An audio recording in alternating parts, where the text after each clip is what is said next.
ദൈവതിരുനാമത്തിന് മഹത്വമുണ്ടാകട്ടെ. ദൈവത്തോടു കൂടെ നടക്കുവാനായിട്ട് സൃഷ്ടിക്കപ്പെട്ടവനാണ് മനുഷ്യൻ. പക്ഷെ നമ്മൾ ഇന്ന് ചുറ്റുപാടുകളിലേക്ക് നോക്കുമ്പോൾ വളരെ കുറച്ച് ആളുകൾക്ക് മാത്രമേ ദൈവത്തോടു കൂടെ നടക്കുവാനായിട്ട് കഴിയുന്നുള്ളൂ. ചിലർക്കതിന് കഴിയുന്നില്ല. എന്തുകൊണ്ടാണ് ചിലർക്ക് അധികമായിട്ട് ദൈവത്തോടു കൂടി ചേർന്ന് നടക്കുവാനും ദൈവാനുഗ്രഹങ്ങൾ അനുഭവിക്കുവാനായിട്ട് കഴിയുന്നത്? അതിൻ്റെ പിന്നിലെ കാര്യങ്ങൾ അല്ലെങ്കിൽ ആത്മീക രഹസ്യങ്ങൾ എന്തെങ്കിലും ഉണ്ടോ? ദൈവത്തോടു കൂടെ നടക്കുന്നവന് ലഭ്യമാകുന്ന 4 ആത്മീക അനുഗ്രഹങ്ങൾ അല്ലെങ്കിൽ അനുഭവങ്ങൾ 36-ാം സങ്കീർത്തനത്തിൽ നിന്ന് ചിന്തിക്കുവാനായിട്ട് പോവുകയാണ്. വളരെ വേഗം ഈ സങ്കീർത്തനത്തിൽ നിന്നുള്ള ചില ആത്മീക ചിന്തകൾ പരിശുദ്ധാത്മാവ് നമുക്ക് നൽകി തരട്ടെ.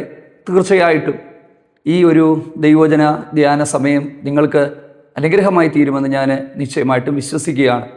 മുഖവരിയായിട്ടൊന്നും ഒരുപാട് കാര്യങ്ങളൊന്നുമില്ലാതെ, വളച്ചുകെട്ടലുകളില്ലാതെ വളരെ വേഗത്തിൽ ഈ സങ്കീർത്തനത്തിലേക്ക് പോകാം. എല്ലാ വാക്യങ്ങളും ഞാൻ പറഞ്ഞു വിടുന്നില്ല. നിങ്ങൾക്ക് പറ്റുന്ന സമയത്ത് ദൈവവചനം എടുത്തു വെച്ച് ഒന്ന് ധ്യാനിക്കുക. 36-ാം സങ്കീർത്തനത്തിൽ 2 തരത്തിലുള്ള ആളുകളെയാണ് നമ്മൾ കാണുന്നത്. ഒന്ന്, ദുഷ്ടത പ്രവർത്തിച്ചു കൊണ്ടുപോകുന്ന ഒരു കൂട്ടർ. 2, ദൈവത്തിൻ്റെ ചിറകിൻ്റെ നിഴലിൽ ശരണം പ്രാപിക്കുന്നവർ. അങ്ങനെ തന്നെയാണ് എഴുതിയിരിക്കുന്നത്. മനുഷ്യപുത്രൻ്റെ ചിറകിൻ്റെ നിഴലിൽ അവർ ശരണം പ്രാപിക്കുന്നു. 7-ാമത്തെ വാക്യം, ദൈവത്തിൻ്റെ ചിറകിൻ നിഴലിൽ ശരണം പ്രാപിക്കുന്നു. ശരിക്കും ഇതിനുള്ള ചില പര്യായ പദങ്ങൾ വേദപുസ്തകത്തിൽ നമ്മൾ കാണുന്നുണ്ട്. ദൈവത്തോടുകൂടെ നടന്നവർ. ഉൽപ്പത്തി പുസ്തകത്തിലും ആ ഒരു സമയങ്ങളിൽ നോഹ ദൈവത്തോടുകൂടെ നടന്നു, ഹാനോക്ക് ദൈവത്തോടുകൂടെ നടന്നു. അപ്പം ആ ഒരു കാലഘട്ടത്തിൽ ഒരുപാട് മനുഷ്യരുള്ള സമയത്ത് ചിലർ ദൈവത്തോട് കൂടെ നടന്നു. ആ നടന്നവരെ ദൈവ ന്യായവിധിയിൽ നിന്നെല്ലാം സംരക്ഷിച്ചിട്ടുണ്ട്, പരിപാലിച്ചിട്ടുണ്ട്. സങ്കീർത്തനത്തിലേക്ക് വന്നപ്പോൾ ചിറകിൻ നിഴലിൽ ശരണം പ്രാപിക്കുന്നു എന്നുള്ളതാണ്. പ്രത്യേകിച്ച് ഈ ദാവീദിൻ്റെ എഴുത്തുകളിൽ നമ്മൾ ഏറ്റവും കൂടുതൽ കാണുന്നത് ചിറകിൻ നിഴലിൽ ശരണം പ്രാപിക്കുന്നു എന്നുള്ളതാണ്. തൻ്റെ തൂവലുകൾ കൊണ്ട് അവൻ നിന്നെ മറയ്ക്കും, ചിറകിൻ നിഴലിൽ ശരണം പ്രാപിക്കും എന്നുള്ളതാണ്. കർത്താവായ യേശു ക്രിസ്തുവിൻ്റെ പഠിപ്പീരിലേക്ക് നമ്മൾ വരുമ്പം അവിടെ ചിറകിൻ നിഴലിൽ ശരണം പ്രാപിക്കുന്നു, നടക്കുന്നു എന്നുള്ളതിലെല്ലാം കുറച്ചുകൂടി ഉന്നതികളിലേക്ക് പോയി വസിക്കുന്നു എന്ന് പറയുന്ന ഒരു പദമാണ് ഉപയോഗിക്കുന്നത്. അതിന് കുറച്ചുകൂടി ആഴത്തിലുള്ള ആത്മീക അർത്ഥമുണ്ട്. ഈ ഒരു കോഴി തൻ്റെ കുഞ്ഞിനെ ചിറകിൻ്റെ മറവിൽ മറയ്ക്കുന്നു എന്നുള്ളതിൽ നിന്ന് വസിക്കുന്നു എന്ന് പറഞ്ഞാൽ കുറച്ചുകൂടെ ഡീപ്പർ റിലേഷൻഷിപ്പാണ്, ഇല്ലേ? കുറച്ചുകൂടി ആഴമായ അർത്ഥമാണ്. അപ്പോൾ ഇതെല്ലാം ശരിക്കും ഈ വാക്കുകളെല്ലാം ഏകദേശം ഒരേ അർത്ഥം വരുന്നവയാണെങ്കിലും ഇതിനെല്ലാം വ്യത്യസ്തമായ ആത്മീക അർത്ഥങ്ങൾ ഉണ്ട്. അപ്പം എന്തുകൊണ്ടാണ് ഈ ചിലർക്ക് ദൈവത്തോടു കൂടെ നടക്കാനായിട്ട് പറ്റുന്നത്? ഞാനൊരു കാര്യം പറയട്ടെ പ്രിയപ്പെട്ടവരെ, ദൈവം കാരുണ്യവാനായ ദൈവമാണ്, സ്നേഹവാനായ ദൈവമാണ്. ഒരു കോഴി തൻ്റെ കുഞ്ഞുങ്ങളെ ചിറകിൽ മറയ്ക്കുന്നത് പോലെ ദൈവത്തിന് എല്ലാവരെയും മറയ്ക്കണമെന്ന് ആഗ്രഹമാണുള്ളത്. അതിൻ്റെ ഏറ്റവും വലിയൊരു തെളിവെന്ന് പറയുന്നത് വിശുദ്ധ മത്തായി സുവിശേഷം 23-ാം അധ്യായത്തിൻ്റെ 37 മുതലുള്ള വാക്യങ്ങളിൽ വേദനയോടെ ഇസ്രായേലിനോടുള്ള നമ്മുടെ ദൈവമായ കർത്താവിൻ്റെ വാക്കുകളാണ്. എന്താണ് ആ വാക്കുകളെന്നറിയാമോ? യെരുശലേമേ യെരുശലേമേ, പ്രവാചകന്മാരെ കൊല്ലുകയും എൻ്റെ ദാസന്മാരെ കല്ലെറിയുകയും ചെയ്തവരെ, കോഴി തൻ്റെ കുഞ്ഞുങ്ങളെ ചിറകിൻ കീഴിൽ മറയ്ക്കുന്നത് പോലെ നിങ്ങളെ മറയ്ക്കാൻ ഞാൻ തയ്യാറായിരുന്നു, പക്ഷെ നിങ്ങൾക്ക് മനസ്സായില്ല. കണ്ടോ? അപ്പം ദൈവത്തിൻ്റെ മനസ്സിനെ തിരിച്ചറിഞ്ഞ് നമ്മൾ സ്വയമായ ഒരു തീരുമാനത്തിലേക്ക് വരാത്തിടത്തോളം കാലം നമുക്കൊരിക്കലും ദൈവത്തോടു കൂടെ നടക്കാൻ പറ്റില്ല. എന്തുകൊണ്ടാണ് ഈ ചിലർ ദൈവത്തോടു കൂടെ നടക്കുന്നത്? അവരാ ദൈവസ്നേഹത്തെ തിരിച്ചറിഞ്ഞ് അവർ കർത്താവിനെ ആഴമായി സ്നേഹിച്ച് എനിക്ക് ദൈവശബ്ദം കേൾക്കണം, എനിക്ക് എൻ്റെ ദൈവത്തോടു കൂടെ നടക്കണം, ദൈവം പറയുന്നത് എനിക്ക് കേൾക്കണം, ഈ ഒരു ആഗ്രഹം നമ്മുടെ ഭാഗത്തു നിന്ന് നമുക്കുണ്ടാകണം. എന്നിട്ട് അവിടെ എഴുതിയിരിക്കുന്നത് എന്താണെന്നറിയാമോ? നിങ്ങളുടെ ഭവനം ശൂന്യമായി തീരും. കർത്താവിൻ്റെ നാമത്തിൽ വരുന്നവൻ അനുഗ്രഹിക്കപ്പെട്ടവനെന്ന് നിങ്ങൾ പറയുന്നതുവരെ നിങ്ങൾ ഇനി എന്നെ കാണില്ല. അപ്പം നമുക്കൊരു വില്ലിനെസ് ഉണ്ടായിരിക്കണം. ഞാൻ വളരെ നാളുകൾക്ക് മുമ്പ് ഞാൻ പറഞ്ഞിട്ടുള്ള ചില മെസ്സേജുകളിൽ ഞാൻ പറഞ്ഞിട്ടുള്ളതാണ്, നമ്മുടെ ഒരു ഫ്രീ വില്ലുണ്ട്. അതായത് ദൈവം മനുഷ്യനെ ഈ സ്വതന്ത്രമായ ഇച്ഛകളോടുകൂടിയാണ് സൃഷ്ടിച്ചത്. എനിക്ക് നിങ്ങൾക്കും എല്ലാ ഇച്ഛയുണ്ട്. നമ്മുടെ ആ ഒരു ഇച്ഛയിൽ ദൈവം തൻ്റെ പരമാധികാരം ഒരിക്കലും ഉപയോഗിക്കത്തില്ല. ഓക്കെ, ദൈവം നമ്മളോട് ഇടപെടും, ദൈവം നമ്മളോട് സംസാരിക്കും, പക്ഷേ പരമാധികാരം ദൈവം ഒരിക്കലും ഉപയോഗിക്കില്ല. അതായത് നമ്മുടെ ഇഷ്ടങ്ങളെയും നമ്മുടെ ഇച്ഛകളെയും നമ്മുടെ ആഗ്രഹങ്ങളെയും ദൈവസന്നിധിയിൽ സമർപ്പിക്കാത്തിടത്തോളം കാലം നമുക്കൊരിക്കലും ദൈവാനുഗ്രഹങ്ങൾ അനുഭവിക്കാൻ പറ്റില്ല, ദൈവത്താൽ ഉപയോഗിക്കപ്പെടാൻ പറ്റില്ല, നമുക്കൊരിക്കലും വിജയകരമായ ഒരാത്മീയ ജീവിതം നയിക്കാനായിട്ട് പറ്റുമെന്ന് എനിക്ക് തോന്നുന്നില്ല. അതുകൊണ്ട് നമ്മൾ ചെയ്യേണ്ടത് എന്താണ്? നമ്മുടെ തീരുമാനങ്ങളെ ദൈവസന്നിധി സമർപ്പിക്കുക. ഇതിനാണ് ശരിക്കും ആഴമായ സമർപ്പണം എന്ന് പറയുന്നത്. ഓക്കെ, അപ്പം ഈ 36-ാം സങ്കീർത്തനത്തിൻ്റെ 1 മുതൽ 4 വരെയുള്ള വാക്യങ്ങളിൽ ദുഷ്ടത പ്രവർത്തിക്കുന്ന ചില മനുഷ്യരെ അവിടെ കാണിക്കുകയാണ്. എല്ലാ കാലത്തും ഇങ്ങനെയുള്ള കുറച്ച് ആളുകളുണ്ട്. എനിക്കൊരുപാട് അനുഭവങ്ങളുണ്ട്. നമ്മൾ ഈ ദൈവസ്നേഹം അനുഭവിക്കുമ്പം നമ്മൾ ഈ മറ്റ് ചിലരോട് പറയുമ്പം അവർക്ക് അതിനെക്കുറിച്ചൊരു ഒരു ഒരു ബോധവും ഇല്ല. ഇനി അവർ എന്തുകൊണ്ടാണ് അവരത് അനുഭവിക്കാത്തത് കൊണ്ടാണോ, അവരുടെ മനസ്സ് കഠിനപ്പെട്ടത് കൊണ്ടാണോ, എന്താണെന്നറിയില്ല. പക്ഷെ നമ്മൾ ഈ ദൈവത്തിൻ്റെ സ്നേഹത്തെ അനുഭവിക്കുന്നത് കൊണ്ടായിരിക്കും ഒരിക്കലും കർത്താവിനെ വിട്ട് ഒന്ന് മാറി നടക്കുന്നതെന്ന് ചിന്തിക്കാൻ പോലും നമ്മുടെ ജീവിതത്തിൽ നമുക്ക് കഴിയില്ല. അവരൊക്കെ ആ ഒരു അനുഭവത്തിലേക്ക് വരട്ടെ, നഷ്ടപ്പെട്ടു പോകാതെ. അപ്പോൾ നമ്മൾ 1 മുതൽ 4 വരെയുള്ള വാക്യങ്ങൾ ഒന്ന് വായിക്കുമ്പോൾ നമുക്കവിടെ കാണാനായിട്ട് പറ്റുന്നത് എന്താണെന്നറിയാമോ? ദുഷ്ടന് തൻ്റെ ഹൃദയത്തിൽ പാപദേശമുണ്ട്. പാപം ചെയ്യാനുള്ള കുറേ ഉദ്ദേശമുണ്ട്. അവനൊരിക്കലും ദൈവഭയമില്ല. ഈ തൻ്റെ കുറ്റം തെളിയുമെന്ന് അവൻ കരുതുന്നില്ല. കട്ടിലിൽ കിടക്കുമ്പോൾ പോലും ദുഷ്ടതയാണ് അവൻ ചിന്തിച്ചു കൊണ്ടിരിക്കുന്നത്. അതെ, ദൈവത്തെ അന്വേഷിക്കുന്നതിൽ അവന് താല്പര്യമില്ല. ഇങ്ങനെയുള്ള കുറച്ച് ആളുകളുണ്ട്, എല്ലാ കാലത്തും ഉണ്ട്. വേദപുസ്തകത്തിലെ ആദ്യത്തെ പുസ്തകമായ ഉൽപ്പത്തി പുസ്തകത്തിൽ പോലും മനുഷ്യൻ്റെ ദൈവത്തിൻ്റെ ആത്മാവ് വാദിക്കുമ്പോൾ ആ വാദത്തെ അവഗണിച്ചുകൊണ്ട് തന്നിഷ്ടക്കാരായി ജീവിക്കുന്ന ആളുകളെ കാണാനായിട്ട് പറ്റും. വെളിപ്പാട് പുസ്തകത്തിലേക്ക് നമ്മൾ വരുമ്പം ദൈവിക ന്യായവിധി തുടരെ തുടരെ തുടരെ തുടരെ വെളിപ്പെട്ടു വരുമ്പോഴും ദൈവത്തിൽ ആശ്രയിക്കാനോ ദൈവത്തിന് മഹത്വം കൊടുക്കാനോ തയ്യാറാകാതെ ദൈവത്തെ ദുഷിക്കുന്ന ആളുകളെ കാണാനായിട്ട് പറ്റും. അപ്പം ഏത് കാലഘട്ടം നമ്മൾ എടുത്തു നോക്കിയാലും ബഹുഭൂരിപക്ഷവും തങ്ങൾക്ക് ബോധിച്ച വഴിയിൽ ജീവിക്കുമ്പോൾ ഒരു ശേഷിപ്പിനെ ദൈവം ഒരുക്കിയിട്ടുണ്ട്.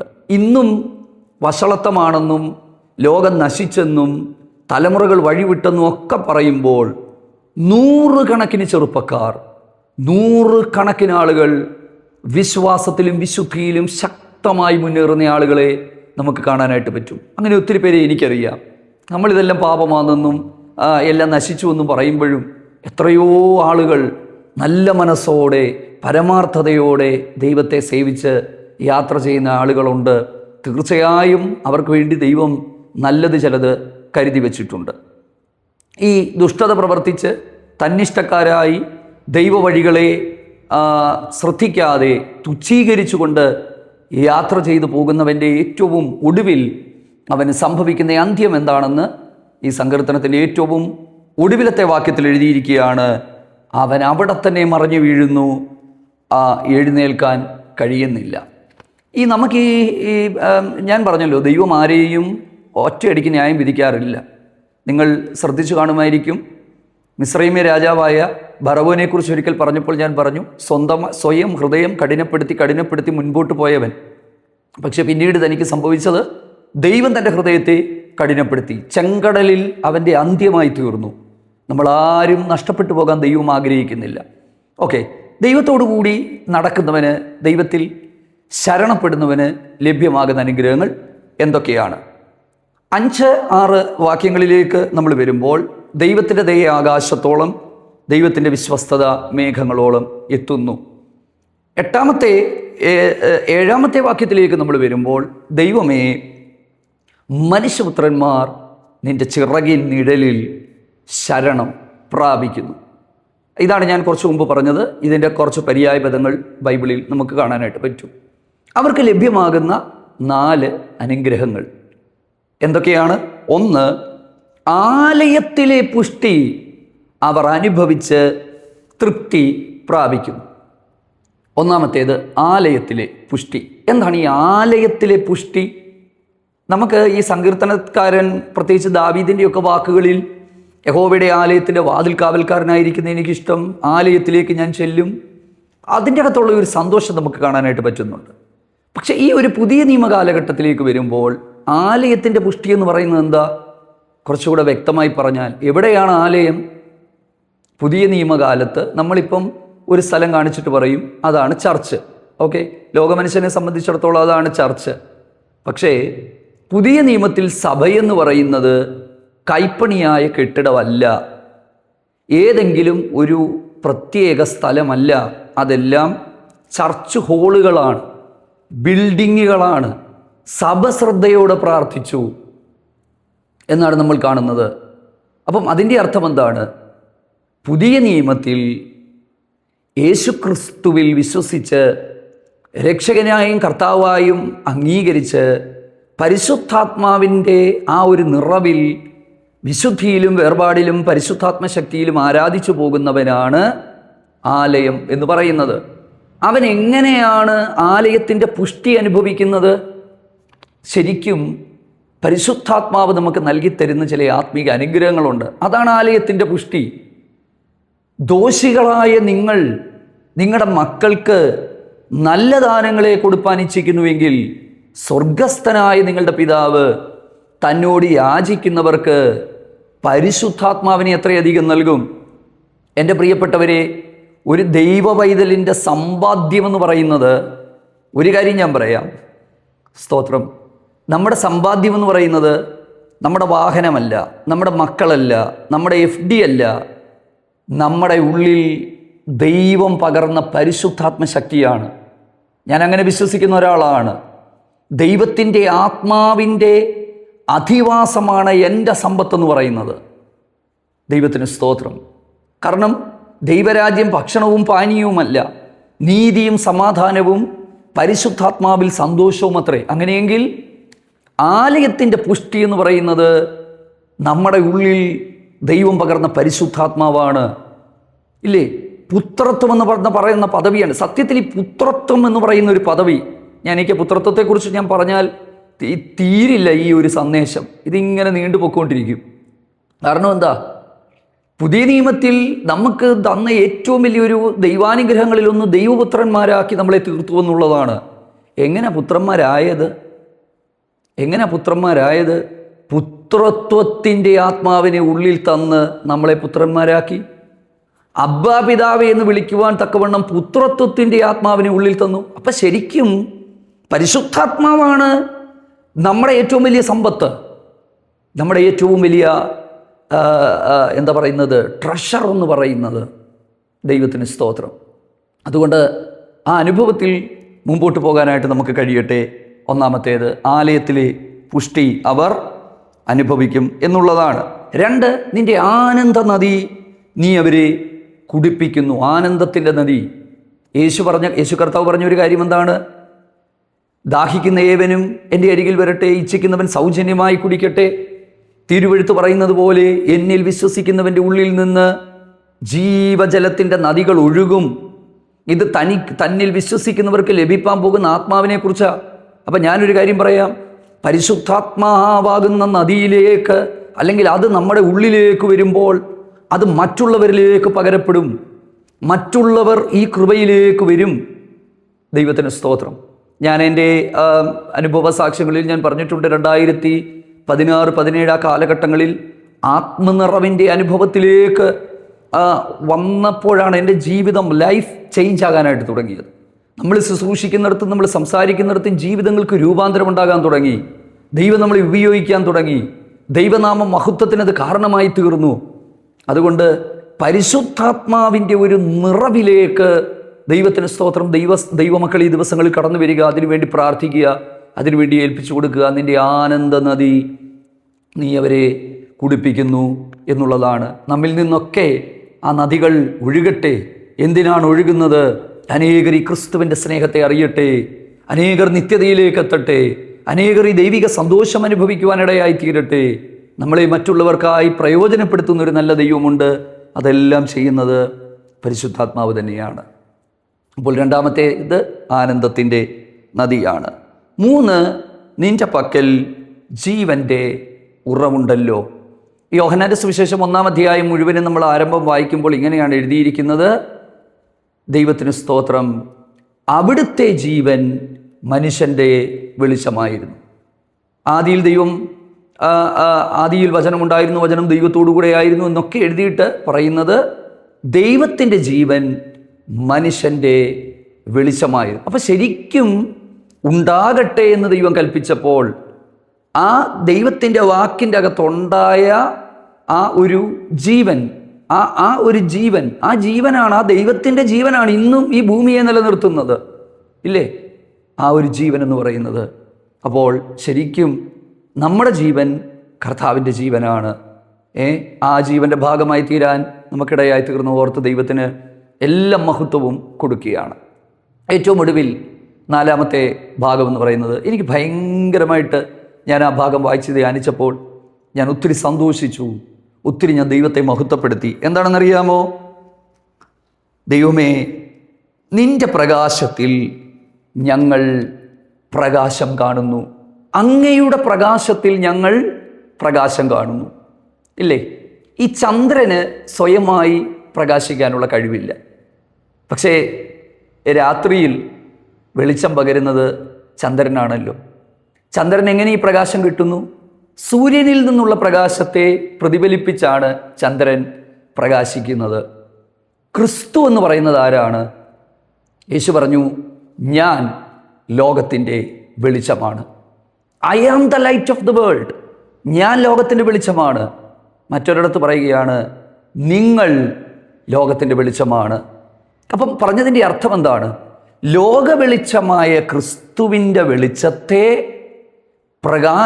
അതിനെ റിഫ്ലക്റ്റ് ചെയ്യുന്നവരാണ് നമ്മൾ ഓരോരുത്തരും. നമ്മൾ വെളിച്ചത്തിൻ്റെ മക്കളാണ്, ഇരുളിൻ്റെ മക്കളല്ലെന്നൊക്കെ പറയുമ്പോൾ അതിൻ്റെ അർത്ഥം എന്താണ്? ഭയങ്കര ആഴമായ ആത്മീക അർത്ഥമാണ്. ഈ വെളിച്ചത്തെക്കുറിച്ച് പ്രസംഗിച്ചാൽ തീരില്ല.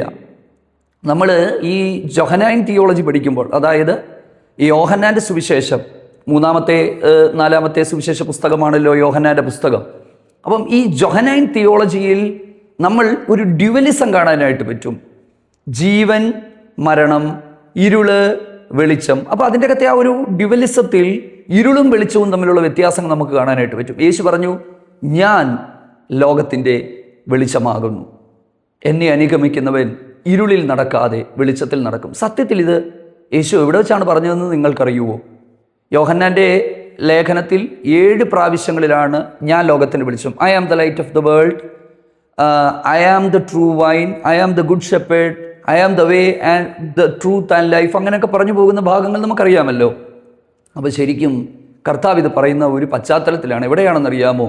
വ്യഭിചാരത്തിൽ പിടിച്ചുകൊണ്ട് ഒരു സ്ത്രീയെ യേശുവിൻ്റെ അരികിൽ കൊണ്ടുവന്ന് നിർത്തി. മോശയുടെ ന്യായപ്രമാണ പ്രകാരം അവളെ കല്ലെറിയണം. അവൾ മരണശിക്ഷയ്ക്ക് വിധിക്കപ്പെട്ടവളാണ്, നിയമിക്കപ്പെട്ടവളാണ്. പക്ഷെ അവളുടെ പാപങ്ങളെല്ലാം കർത്താവ് ക്ഷമിച്ചു കൊടുത്തിട്ട്, നിന്നെ ആരും കല്ലെറിഞ്ഞിട്ടില്ലേ, ഇനി ഞാനും നിന്നെ എറിയുന്നില്ല, പോവുക, മേലിൽ പാപം ഇനി ചെയ്യരുതെന്നൊക്കെ പറഞ്ഞ് അവളെ വിട്ടുകഴിഞ്ഞതിന് ശേഷം കർത്താവ് പറഞ്ഞ വാക്കുകളാണ്, ഞാൻ ലോകത്തിൻ്റെ വെളിച്ചമാണ്. എന്താണ് അതിൻ്റെ അർത്ഥം? മോശയുടെ ന്യായപ്രമാണം പോലും മരണത്തിന് വിധിച്ചവളെ, ശിക്ഷാവിധിക്ക് വിളിച്ചവളെ, ആമേൻ, ആ ഇരുട്ടിൽ കിടന്നവളെ, ഇനി ഒരിക്കലും ജീവിതമില്ലെന്ന് ചിന്തിച്ചവളെ ക്രിസ്തുവിൻ്റെ വെളിച്ചത്തിലേക്ക് കൊണ്ടുവന്നപ്പോൾ അവിടുത്തെ വെളിച്ചം അവളെ ന്യായവിധിയിൽ നിന്നും ശിക്ഷാവിധിയിൽ നിന്നും സ്വതന്ത്രമാക്കി വിട്ടെങ്കിൽ, സങ്കീർത്തനക്കാരൻ പറയുകയാണ്, അങ്ങയുടെ വെളിച്ചത്തിൽ ഞങ്ങൾ വെളിച്ചം കാണുന്നു. ഒരു കാര്യം ഞാൻ പറയട്ടെ, ക്രിസ്തുവിനോട് കൂടെയാണ് നമ്മുടെ യാത്രയെങ്കിൽ നമ്മുടെ പാത ഇരുളായിരിക്കില്ല, വെളിച്ചമാണ്. ഇന്ന് നമ്മൾ ലോകത്തിലേക്ക് നോക്കിയാൽ ഇരുളിലാണ് മനുഷ്യൻ ജീവിക്കുന്നത്, ഇല്ലേ? അന്ധകാരം ഭൂമിയെയും കൂരിരുട്ട് ജാതികളെയും മൂടിക്കൊണ്ടിരിക്കുകയാണ്. എന്തു ചെയ്യണമെന്നറിയാതെ യുദ്ധഭീതികൾ ഒരു സ്ഥലത്ത്, ഭാവിയെക്കുറിച്ചുള്ള അനിശ്ചിതത്വങ്ങൾ മറ്റ് സ്ഥലത്ത്, സാമ്പത്തിക പ്രശ്നങ്ങൾ ചിലരെ വേട്ടയാടിക്കൊണ്ടിരിക്കുന്നു. പക്ഷെ ഒരു കാര്യം ഞാൻ ഉറപ്പു പറയാം, ആമേൻ, അങ്ങയുടെ വെളിച്ചത്തിൽ കർത്താവെ ഞങ്ങൾ വെളിച്ചം കാണുന്നു. അങ്ങ് ജീവിക്കുന്നത് കൊണ്ട് ഞങ്ങളും ജീവിക്കുന്നു, ഇല്ലേ? നമ്മുടെ ആത്മമടവാളനായ കർത്താവ് ജീവിക്കുന്നത് കൊണ്ട് നമ്മൾ ഓരോരുത്തരും ജീവിക്കുകയാണ്. ദൈവത്തിന് സ്തോത്രം. 4 അനുഗ്രഹങ്ങൾ. ആലയത്തിലെ പുഷ്ടി, ശരണം പ്രാപിക്കുന്നവന് കിട്ടുന്ന 4 അനുഗ്രഹങ്ങൾ. ആലയത്തിലെ പുഷ്ടി, ആനന്ദത്തിൻ്റെ നദി, ദൈവിക ജീവൻ, ദൈവിക വെളിച്ചം. ഈ മെസ്സേജ് നിങ്ങൾക്ക് അനുഗ്രഹമായി തീർന്നു എന്ന് വിശ്വസിക്കുന്നു. കർത്താവിനോടുള്ള കൂട്ടായ്മയിൽ നമുക്ക് അനുദിനവും വളരാം. ആ വെളിച്ചത്തിൽ നമുക്ക് ആ വെളിച്ചത്തെ പ്രതിഫലിപ്പിക്കാം. നമ്മുടെയൊക്കെ അന്ധകാരത്തെയും ഇരുട്ടിനെയും മാറ്റിയ കർത്താവുണ്ടല്ലോ. ആ കർത്താവിൻ്റെ വെളിച്ചം, അതെ, ദൈവത്തിന് സ്തോത്രം, അതെ, മറ്റുള്ളവരിലേക്ക് എത്തുവാൻ സ്വർഗീയ പിതാവ് നമുക്ക് കൃപ നൽകട്ടെ. ആമേൻ.